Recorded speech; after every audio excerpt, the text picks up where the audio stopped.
નમસ્કાર દોસ્તો, થોડી ચર્ચા કરી છે, સમય કાઢીને સાંભળજો. ગઈકાલે રામનવમીનો તહેવાર ગયો. પ્રભુ શ્રી રામ આપણા હિન્દુ ધર્મના એક એવા ભગવાન કે જે હરેકના દિલમાં વસેલા છે. તો ગઈકાલે મેં જોયું ઘણા બધા શહેરોની અંદર પ્રભુ શ્રી રામની રથયાત્રા નીકળી. કોઈ તલવારબાજીઓ કરે છે કેસરી સાફાઓ પહેરીને. ઘણા બધા વિડીયો જોયા, તમે પણ કદાચ જોયા હશે. પ્રભુ શ્રી રામની રથયાત્રા નીકળી, ખૂબ આનંદ થયો જોઈને કે ભાઈ સનાતનીઓને પ્રભુ શ્રી રામ પ્રત્યે આટલી બધી લાગણી. પણ આટલી બધી લાગણી સનાતનીઓને એમના હૃદયની અંદર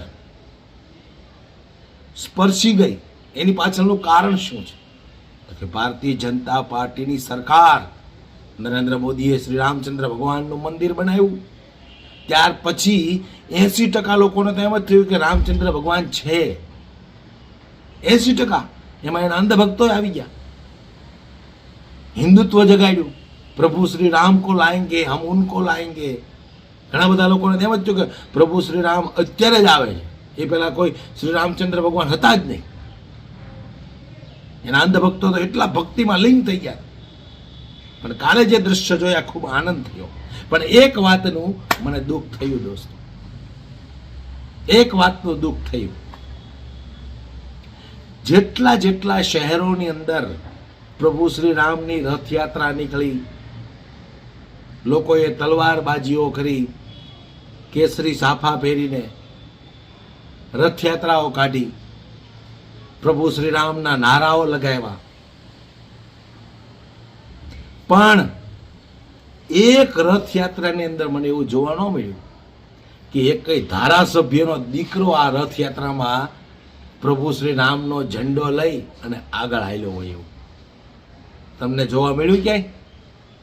એક કઈ નેતાનો દીકરો તમને જોવા મળ્યો આ રેલીમાં કે રથયાત્રામાં? જોવા મળ્યો હોય મને વિડીયો મોકલજો. એટલે કહેવાનો મારો મતલબ એમ છે કે પ્રભુ શ્રી રામને નરેન્દ્ર મોદી નથી લાવ્યા.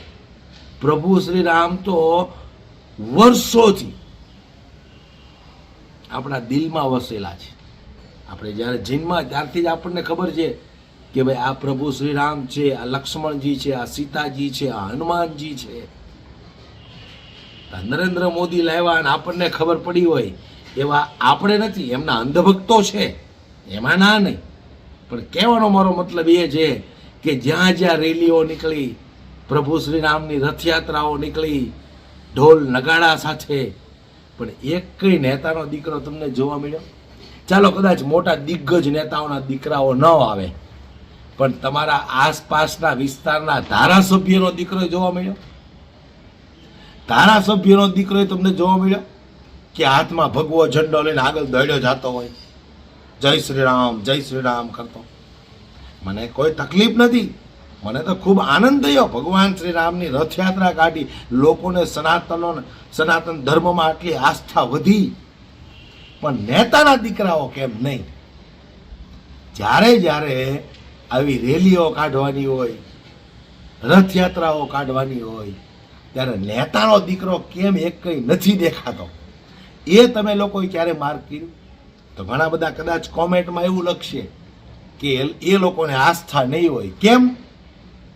કેમ એ લોકોને આસ્થા હું કામ ન હોય? એમની જ સરકારમાં એમના જ નેતાઓએ બણગાઓ ફૂંકીને તમારી અંદર હિન્દુત્વ જગાડ્યું છે, તો એમને કેમ આસ્થા ન હોય? આવો ક્યારે વિચાર કર્યો છે? એમને આસ્થા શું કામ ન હોય? અથવા તો કોઈ કોમેન્ટમાં એવું લખશે કે એ તમારી જેમ નવરો થોડો છે. કેમ ભાઈ, શું કામ નવરો ના હોય? સામાન્ય પબ્લિક, સામાન્ય જનતા જો એમનો કામ ધંધો પાડીને પ્રભુ શ્રી રામની રથયાત્રા કાઢતા હોય, એમની અંદર પ્રભુ શ્રી રામ પ્રત્યે કેટલી આસ્થા છે એ આમ ગદગદિત થઈ અને ઢોલ નગાડા સાથે રસ્તા ઉપર નીકળતા હોય, તો આ નેતાઓના દીકરાઓ કેમ નહીં? પ્રભુ શ્રી રામનું મંદિર બન્યું, આખા ભારત દેશની અંદર ખુશીનો માહોલ હતો. એક પણ નેતાના દીકરાએ વિડીયો મૂકીને કીધું કે અમારા પિતાજી નેતા છે, એના નેતૃત્વમાં પ્રભુ શ્રી રામનું મંદિર બન્યું, અમે તો ખુશ છીએ, ગદગદિત થઈ ગયા. અમારો જન્મ સફળ થઈ ગયો કે અમારા પિતાજી ગૃહમંત્રી છે અને એના નેતૃત્વમાં પ્રભુ શ્રી રામનું મંદિર બન્યું. અમારા પિતાજી મંત્રી છે, એમના નેતૃત્વમાં પ્રભુ શ્રી રામનું મંદિર બન્યું. આવો એક પણ નેતાના દીકરાનો વિડીયો આવ્યો નહીં ને? તો પછી આપણી જેવા જ સામાન્ય વ્યક્તિની પ્રજા, જે ગુજરાતી ભાષામાં કહીએ ને, આપણી પ્રજાને શું કામ આગળ કરવાની? આપણા દીકરા દીકરીઓને જ શું કામ આગળ કરવાના ઝંડા લઈ લઈને? એની પાછળનું કારણ છે આ નેતાઓ એવું માને છે કે અમે જે કામ કરવાનું હતું, જે ભડકાવાના હતા, એ ભડકાવી દીધા. હવે રેલીઓ કાઢો, રોડ શો કરો, ઢોલ નગારા વગાડો, પોલીસ દંડા મારે તો તમારા દીકરા ખાય, અમારા દીકરા શું કામ ને ખાય? એ તો એ મસ્ત મજાના વિદેશમાં એર કન્ડિશન ઓફિસમાં બેઠા છે, શેખોને ગળે લગાવે છે, દુબઈમાં. આપણા છોકરાઓ રેલીઓ કરે, દંડા ખાય, જેલમાં જાય. તો આપણા છોકરાઓને જ ખાલી પ્રભુ શ્રી રામ પ્રત્યે લાગણી, નેતાઓના દીકરાઓને નહીં? આવું ક્યારેય કોઈ જરા પણ વિચાર કરે છે? ક્યારેય આના વિશે તમે મંથન કર્યું કે નેતાનો દીકરો પહેલા આવે તો અમે આવશું? એવું ક્યારેય કોઈનામાં બોલવાની હિંમત છે? નથી. શું કામ? તો કે આપણે ગુલામ બની ગયા છે. ધર્મના નામની આ લોકો રાજનીતિ કરે છે.